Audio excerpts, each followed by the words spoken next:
नमस्कार दोस्तों, स्वागत है आपका आपके अपने YouTube चैनल पर। तो दोस्तों, आरपीएससी आरएएस प्री एग्जाम 2024 का पेपर आयोजित हो चुका है। इस वीडियो में दोस्तों हम कुछ क्वेश्चनों को लेकर दोस्तों हल करने वाले हैं जो काफ़ी टफ आए हैं। इस बार पेपर का जो लेवल है दोस्तों काफ़ी टफ रहा है अगर पिछले पेपर से कंपैरिजन करें। लेकिन अच्छी बात यह है कि उपस्थिति लगभग आती रही है। जी हाँ दोस्तों, लगभग 55% विद्यार्थी परीक्षा देने गए हैं। यहाँ पर पेपर भी सॉल्व करेंगे, लेकिन उससे पहले थोड़ी सी मैं जानकारी आपको देता हूँ दोस्तों। पेपर के संबंध में ये दे सकते हैं, आरएएस प्री परीक्षा में 55.65। जी हाँ दोस्तों, टोटल फॉर्म भरे गए थे 6,75,000 और परीक्षा देने पहुंचे हैं 3,75,000। यानी कि दोस्तों इसमें 2,99,000 लगभग 3 लाख विद्यार्थियों ने परीक्षा नहीं दी है। यानी कि अब जो कंपटीशन रह गया है वो आपका 3,75,000 के बीच में रह गया है। अब चलिए यहाँ पर दोस्तों ज़्यादा समय लेते हुए पेपर सॉल्व करते हैं। पेपर के कुछ आंसर हैं वो यहाँ पर दूंगा मैं। तो दोस्तों ये आपका पेपर है। पेपर आई होप आपके पास आ गया होगा, नहीं आया है तो आप यहाँ से मिलान कर सकते हैं। देखिए, आपने पेपर दिया होगा। पहला क्वेश्चन यहाँ है, निम्न से कौन सा कथन।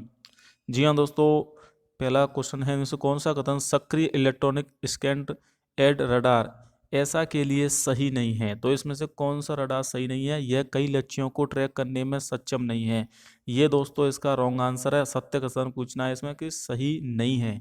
जबकि दोस्तों ये जो ऐसा है दोस्तों वो एक वायु में हमला करने के लिए एक तरह से दोस्तों यहाँ पर जो है मिसाइल बनाई गई थी। ये ठोस अवस्था active phase air fire control radar है, बिल्कुल सही है। इसमें विभिन्न प्रकार के लड़ाकू विमानों के लिए अनुकूलित किया गया है। ये उनको ट्रैक कर सकता है। रडार एक तरह से उनको लिए ट्रैक करने का सक्षम बनाया गया था, लेकिन इसमें ये ऑप्शन नंबर तीसरा गलत हो जाएगा। इसके बाद नेक्स्ट क्वेश्चन है, चौथी पीढ़ी का जैव ईंधन प्राप्त होता है। चौथी पीढ़ी का जो जैव ईंधन है वो किससे प्राप्त होता है। तो वो शैवालों से प्राप्त होता है। इसका राइट आंसर हो जाएगा शैवाल। शैवालों से दोस्तों चौथी पीढ़ी का जैव ईंधन प्राप्त किया जाता है। इसके बाद दोस्तों तीसरा क्वेश्चन है, दिए गए कूटों की सहायता से आपको इसमें मिलान करना है।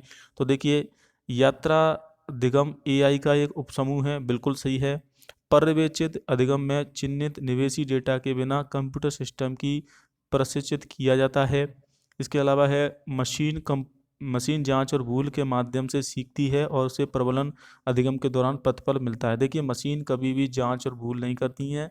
मशीन दोस्तों जांच भूल के माध्यम से कभी नहीं सीखती है। उनमें जो डाटा एक बार डाल दिया जाता है वही डाटा चलता है।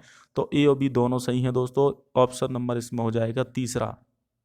तीसरे में तीसरा। नेक्स्ट क्वेश्चन है, निम्न से उस लेयर का पहचान करें जो एलओटी डिवाइस में वायरलेस कनेक्शन के लिए उपयोग की जाती है। जो एलओटी डिवाइस होते हैं दोस्तों, जैसे कि ब्लूटूथ है, वाईफाई है, उसमें यहाँ पर कौन सी लेयर यूज होती है ये आपसे पूछा गया है। तो इसमें डाटा ट्रांसफ़र होता है दोस्तों, और इसमें जो लेयर यूज की जाती है वो की जाती है आपकी ट्रांसपोर्ट लेयर। जी हाँ दोस्तों, इसका राइट आंसर रहेगा ट्रांसपोर्ट लेयर। डीआरडीओ द्वारा हवाई जहाज खतरों को निष्क्रिय करने हेतु विकसित मानव पोर्टल वायु रक्षा प्रणाली का क्या नाम है। तो इसका नाम हो जाएगा दोस्तों विसरो दास। ये आपका ऑप्शन नंबर दूसरा इसका सही हो जाएगा।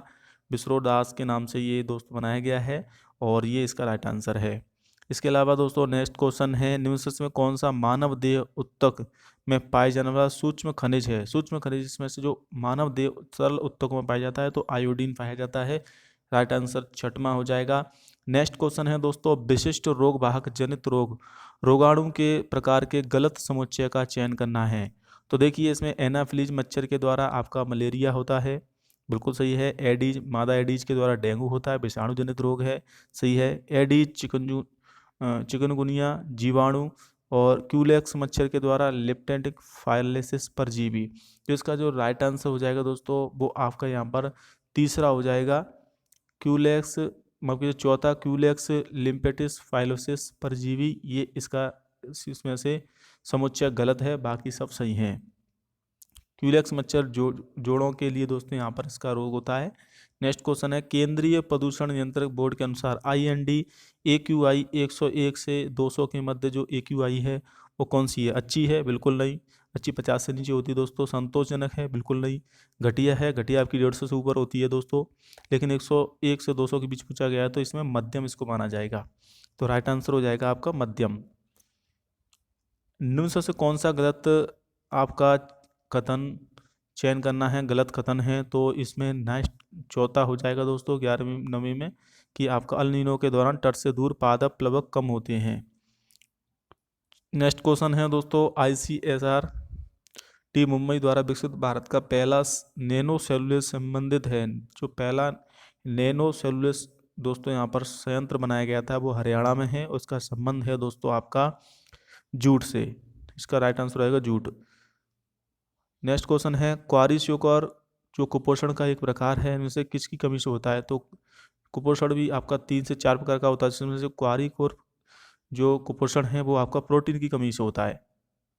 सामान्यतः कार्बोहाइड्रेट की कमी से जो दोस्तों कुपोषण होता है वो बच्चों में होता है, और ये प्रोटीन की कमी से होता है, वो क्वारीशोर प्रकार का कुपोषण है। निम्न से किसे कृत्रिम मधुरक के रूप में माधुर्याम सुक्रोज की तुलना में अधिकतम यहाँ पर दोस्तों मीठा माना जाता है? यानी कि माधुर्य मान यानी कि जो मीठे का मान है वो सुक्रोज की तुलना में अधिकतम सैकरीन का, जिसका उपयोग आपका जो सॉफ्टी वगैरह है उनको बनाने के लिए किया जाता है, तो सैकरीन। इसका जो माधुर्य मान यानी कि मीठा का जो मान है वो अधिक रहता है। ये कृत्रिम है, इसको बनाया जाता है सैकरीन को।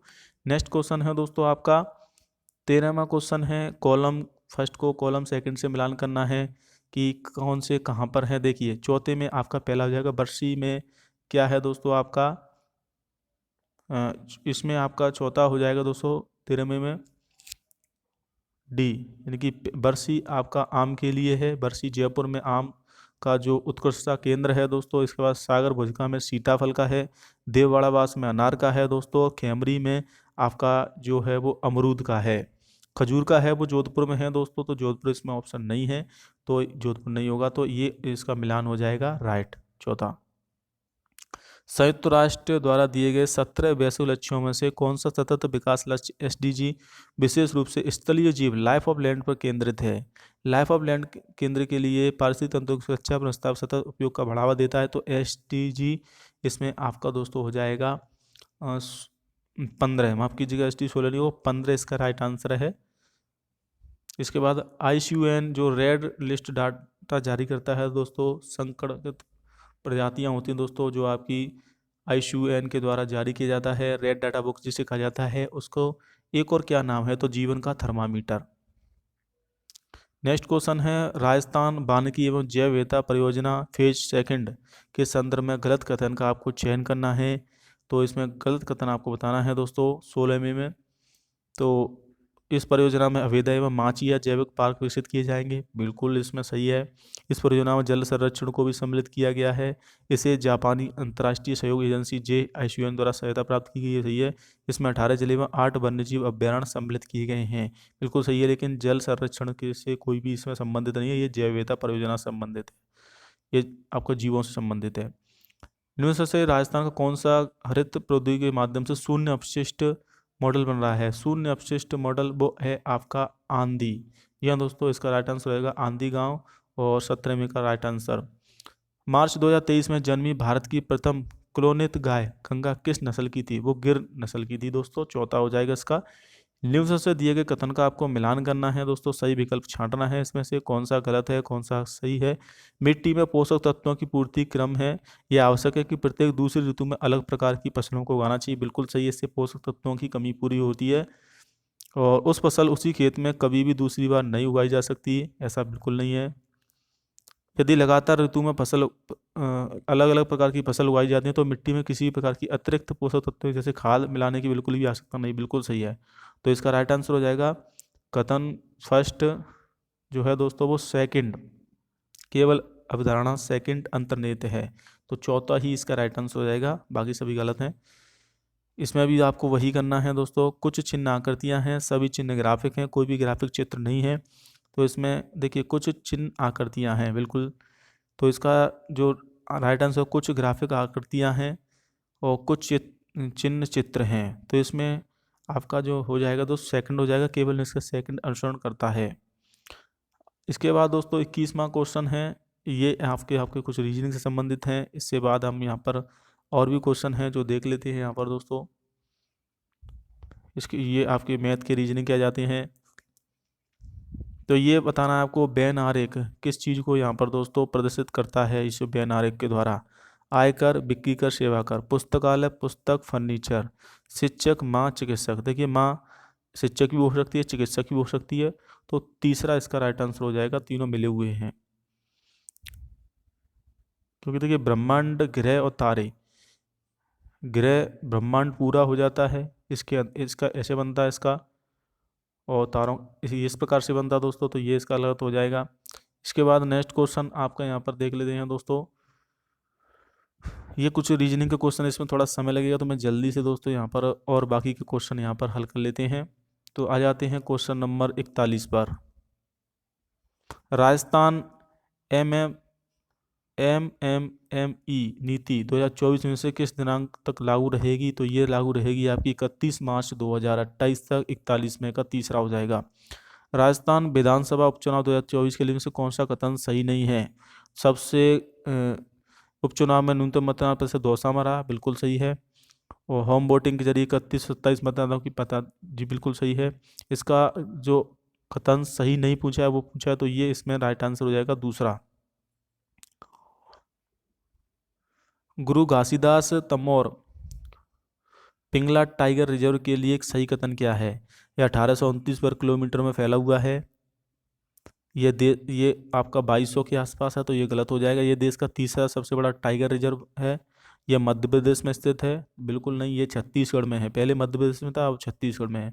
यह देश का तीसरा बड़ा टाइगर रिजर्व बना है। नवंबर 2024 से भारत का 54वां टाइगर रिजर्व अधिघोषित किया गया, बिल्कुल सही है। लेकिन ये दूसरा वाला गलत हो जाएगा, इसका असत्य कथन पूछा है इसमें से। आपके से सत्य कथन पूछना है, तो ये इसका चौथा सही हो जाएगा दोस्तों। पहला भी ये गलत है, दूसरा भी गलत है। मध्य प्रदेश में छत्तीसगढ़ में है, तो चौथा सही हो जाएगा 43 में। नेक्स्ट क्वेश्चन, दक्षिण कोरिया के उस लेखक का नाम बताइए जिसने 2024 में साहित्य में नोबेल पुरस्कार जीता। हांगकांग हो जाएगा राइट आंसर। इसके बाद दोस्तों यहाँ पर प्रतीक खंडेवाल का संबंध कला एवं संस्कृति से है, तो बी में फर्स्ट है। तो बी में फर्स्ट किसमें है? तो आपका पहला ही इसका राइट आंसर हो जाएगा। नेक्स्ट क्वेश्चन है, हाल ही में भारत सरकार ने कुछ भाषाओं को शास्त्रीय भाषाओं की सूची में शामिल करने का अनुमोदन किया। अब कुल कितनी भाषाएं हो चुकी हैं? तो 11 भाषाएं हो चुकी हैं। इसके अलावा दोस्तों यामडू ओरसी किस देश के राष्ट्रपति चुने गए हैं? तो वो उर्वे के चुने गए हैं दोस्तों। 47 में आपका चौथा हो जाएगा। फरवरी 2025 में समुद्री केबल प्रतिरोध क्षमता शिखर सम्मेलन का आयोजन कहाँ पर किया गया था? तो ये किया गया था आपका दोस्तों स्विट्जरलैंड में। इसके बाद नेक्स्ट क्वेश्चन है आपका, हाल ही में किस संस्थान में अपग्रेड मोबाइल ऐप सुविधा 2.0 को प्रारंभ किया है? भारतीय चुनाव आयोग के द्वारा। नेक्स्ट क्वेश्चन है दोस्तों आपका 50वां।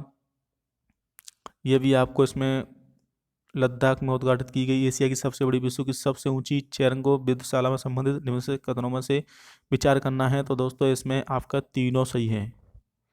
जी हाँ दोस्तों, चौथा हो जाएगा, तीनों सही है इसके। इसके अलावा दोस्तों भारतीय सेना कंबोडिया सेना के बीच संयुक्त टेबल टॉप अभ्यास सिनिक्स का पहला संस्करण कहाँ आयोजित किया गया था? पुणे में किया गया था। और इसके अलावा दोस्तों नेक्स्ट क्वेश्चन है, 8 दिसंबर 2024 को भारत नॉर्वे गोलमेज सम्मेलन कहाँ पर आयोजित किया गया? तो ये जो आयोजित किया गया था वो आपका 53 में राइट आंसर हो जाएगा दूसरा, मुंबई में आयोजित किया गया था। 38 में नेशनल गेम्स 2024 के लिए खतरों से सही विकल्प आपको चयन करना है। इसकी मेजबानी उत्तराखंड ने की थी, बिल्कुल सही है। नेशनल गेम्स का 28 खेल प्रतियोगिता 4 प्रदर्शन सप्ताह थी, तो दोनों सही हैं। इसकी उत्तराखंड ने की थी दोस्तों। तीसरा इसका राइट आंसर होगा 54 में। इसके अलावा दोस्तों इसमें राजस्थान ने पैरा शूटिंग चैंपियनशिप जो पुणे में आयोजित की गई थी दोस्तों, उसमें कितने दोस्तों यहाँ पर स्वर्ण पदक जीते थे? तो 11 स्वर्ण पदक जीते, 16 कांस्य पदक जीते थे। विश्व कैडेट अंडर 80 प्रतियोगिता 2024 के लिए विजेता दिविक्त रेड्डी अडुला किस खेल से संबंधित हैं? तो दिविक्त रेड्डी अडुला का इसमें क्वेश्चन पूछा गया है किससे संबंधित हैं?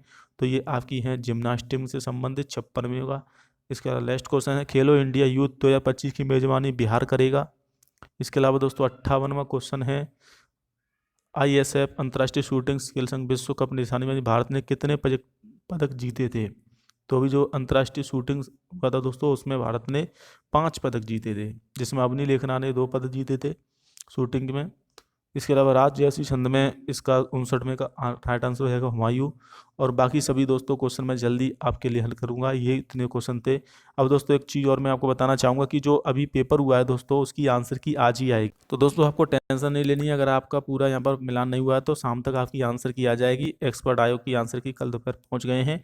RS प्री परीक्षा के दिन ही मॉडल आंसर की जारी होगी, यानी कि आज ही शाम तक आंसर की आ जाएगी दोस्तों। निश्चिंत हो गए अपने दोस्तों, निश्चिंत रहें। बाकी पेपर का लेवल कठिन आया तो कट ऑफ थोड़ी थोड़ी सी कम रही, उसको लेकर मैं अलग से वीडियो बना दूंगा दोस्तों, क्योंकि इस बार उपस्थिति भी कम रही है, छात्र कम परीक्षा देने पहुंचे हैं। दूसरा दोस्तों, पेपर का लेवल थोड़ा सा हार्ड था, इस वजह से कट ऑफ पर इफेक्ट जरूर पड़ेगा। 3,75,000 ने ही परीक्षा दी है 733 पदों के लिए।